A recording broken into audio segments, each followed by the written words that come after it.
नाजरीन, जिस तरह एयरप्लेन की डिजाइनिंग को एरोनॉटिक्स कहा जाता है, इलेक्ट्रॉनिक डिवाइसेस की डिजाइनिंग को इलेक्ट्रॉनिक्स और रोबोट्स की डिजाइनिंग को रोबोटिक्स, इसी तरह इंसान की डेड बॉडी को प्रिजर्व करके इस उम्मीद से कि इसको दोबारा जिंदा किया जाएगा, इस फील्ड को क्रियोनिक्स कहा जाता है। एक्सपर्ट्स काफी पुरउम्मीद हैं कि आने वाले 50 या 70 सालों के बाद मेडिकल साइंस इतनी तरक्की कर लेगी कि वो इंसान को मरने से रोक सके या फिर मरे हुए इंसान को वापस जिंदा भी कर पाए।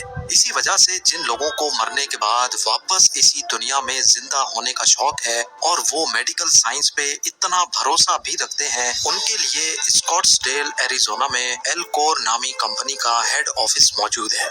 बाहर से देखने पर ये ऑफिस किसी आम ऑफिस की तरह ही लगता है, लेकिन बिल्डिंग के सेंटर में एक अजीबो गरीब मंजर देखा जा सकता है। धुएं छोड़ते हुए स्टेनलेस स्टील के इन बड़े बड़े कंटेनर्स में लगभग 300 लोगों की डेड बॉडीज मौजूद हैं और 33 पेट एनिमल्स को भी यहाँ दोबारा जिंदा होने की उम्मीद में फ्रीज किया गया है।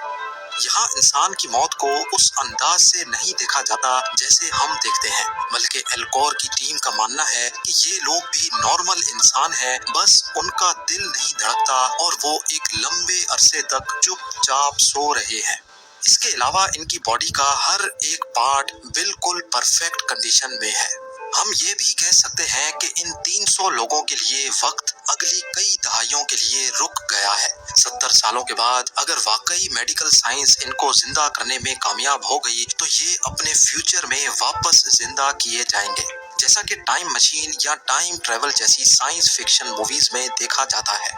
इन कंटेनर्स के अंदर इतनी शदीद ठंडक है जितनी दुनिया के सबसे ठंडे इलाके एंटार्क्टिका में भी नहीं होती।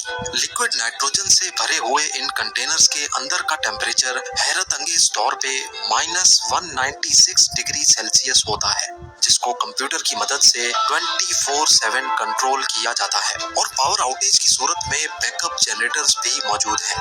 एक बड़े कंटेनर में 4 फुल बॉडी पेशेंट्स और 5 न्यूरो पेशेंट्स यानी सिर्फ उनके सर मौजूद हैं। जी हाँ, ये छोटा कंटेनर सिर्फ इंसान के सर और चेहरे को फ्रीज करने के लिए बनाया गया है।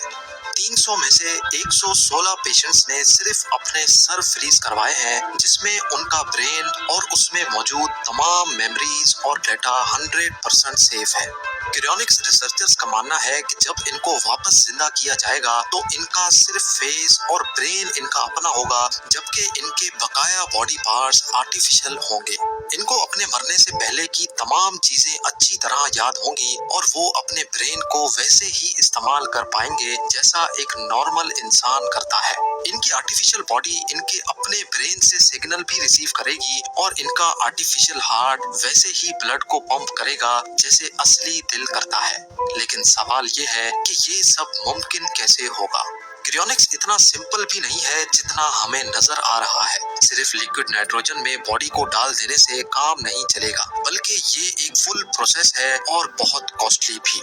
फुल बॉडी को 50 सालों के लिए क्रायो प्रोटेक्ट करवाने के लिए $2,20,000 यानी तकरीबन 1,65,00,000 रुपए लगते हैं, और अगर किसी को सिर्फ अपना सर क्रायो प्रोटेक्ट करवाना हो तो उसके $80,000 अपने मरने से पहले ही पे करने पड़ते हैं, जो तकरीबन 60 लाख रुपए बनते हैं।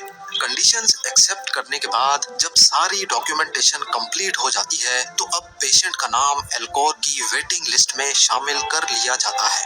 वेटिंग लिस्ट का मतलब होता है कि एलकोर के डॉक्टर्स की टीम अब पेशेंट के मरने का इंतजार करने लगती है। जी हाँ, डॉक्टर्स की एक रिमोट टीम जो 24 घंटे ऑन कॉल रहती है। जैसे ही उनको खबर मिलती है कि पेशेंट मरने वाला है तो वो फौरन हॉस्पिटल पहुंचकर अपने खास इंतजामात करना शुरू कर देती है। पेशेंट के मरने के फौरन बाद उसको 1 घंटे के अंदर अंदर एलकोर की फैसिलिटी में लाया जाता है और उसकी बॉडी पर क्रायो प्रोटेक्शन का प्रोसेस स्टार्ट कर दिया जाता है। ایکسپرٹس کا ماننا ہے کہ مرنے کے بعد جتنا جلدی اس پر پروسیس اسٹارٹ کیا جائے گا اتنا ہی اس کے دوبارہ زندہ ہونے کے چانسز بڑھ جاتے ہیں۔ لیکن آخر وہ کون سا پروسیس ہے جو دوبارہ زندہ کرنے کے لیے بہت امپورٹنٹ ہے؟ مرنے کے بعد انسان کا دل بند ہو جاتا ہے اور اس کے ساتھ ہی بلڈ کا فلو بھی وینز میں رک جاتا ہے۔ جب باڈی کے ڈفرینٹ پارٹس تک بلڈ کی سپلائی نہیں پہنچتی تو ایک ایک کر کے یہ پارٹس بھی فیل ہونا اسٹارٹ ہو جاتے ہیں۔ مرنے کے بعد سے لے کر کرائیو پروٹیکشن کا پروسیس اسٹارٹ ہونے تک پیشنٹ کے اندر بلڈ کا فلو لازمی رکھنا ہوتا ہے تاکہ برین اور آرگنز تک بلڈ پہنچتا رہے۔ اس کے لیے پیشنٹ کی چیسٹ پر ایک میکینیکل پمپ لگایا جاتا ہے جو آرٹیفیشلی اس کے بلڈ کو باڈی پارٹس تک پمپ کرتا رہتا ہے۔ لیکن معاملہ یہاں ختم نہیں ہوتا۔ اس کے بعد آپریٹنگ روم میں اسٹارٹ ہوتا ہے اصل ایکشن۔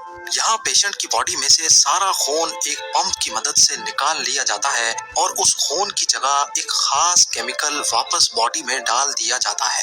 یہاں یہ سمجھنا ضروری ہے کہ انسان کی باڈی میں 60% پانی ہوتا ہے۔ اگر اس کو ایسے ہی لیکوڈ نائٹروجن میں ڈال دیا جائے گا تو باڈی کے سیلز کے اندر کا پانی کرسٹل بن جائے گا جس کی وجہ سے باڈی سیلز ٹوٹ جائیں گے اور پھر وہ کسی بھی صورت واپس ریپیئر نہیں ہو سکتے۔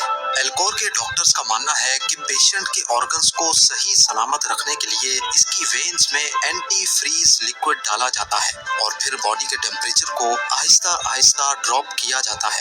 نارمل پانی کا فریزنگ پوائنٹ جہاں 0 ڈگری سیلسیس ہوتا ہے وہیں اینٹی فریز لیکوڈ کا -100 ڈگری سیلسیس ہوتا ہے۔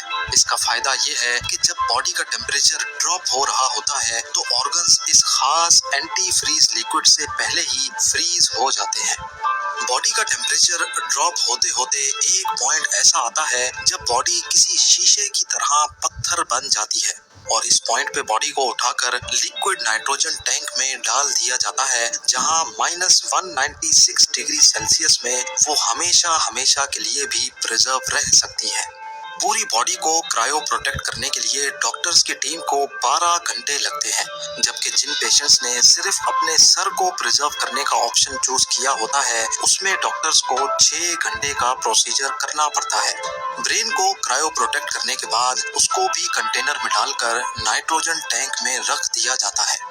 دھوئیں چھوڑتے ہوئے ان کنٹینرز کے برابر سے گزرتے ہوئے ایسا لگتا ہے جیسے آپ کسی گریو یارڈ سے گزر رہے ہوں۔ یہ یقین کرنا کافی مشکل ہے کہ نیو ٹیکنالوجی کی مدد سے شاید ان کو ایک بار پھر سے زندہ کیا جائے گا۔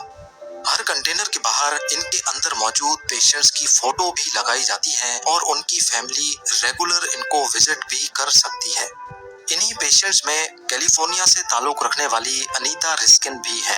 انیتا کو باڈی کے ڈفرینٹ پارٹس میں کینسر تھا اور ان کو پتا تھا کہ وہ اب زیادہ عرصے تک زندہ نہیں رہ سکتی۔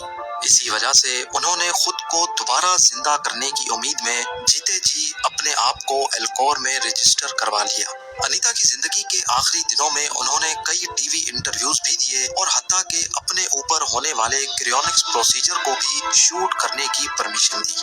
انیتا کے ہسبینڈ جو کہ آخری سانس تک اپنی بیوی کا ساتھ دیتے رہے انہوں نے بھی خود کو کریونکس کے حوالے کرنے کا فیصلہ کیا ہے، اس امید سے کہ آنے والے سالوں میں وہ دوبارہ اپنے پارٹنر سے اسی دنیا میں مل سکیں۔ ناظرین، کریونکس کا ایک کانسیپٹ ہم نے کیپٹن امریکہ اور اسٹار وارز جیسی سائنس فکشن موویز میں دیکھا ہے، لیکن کیا اب سائنس فکشن واقعی ایک حقیقت میں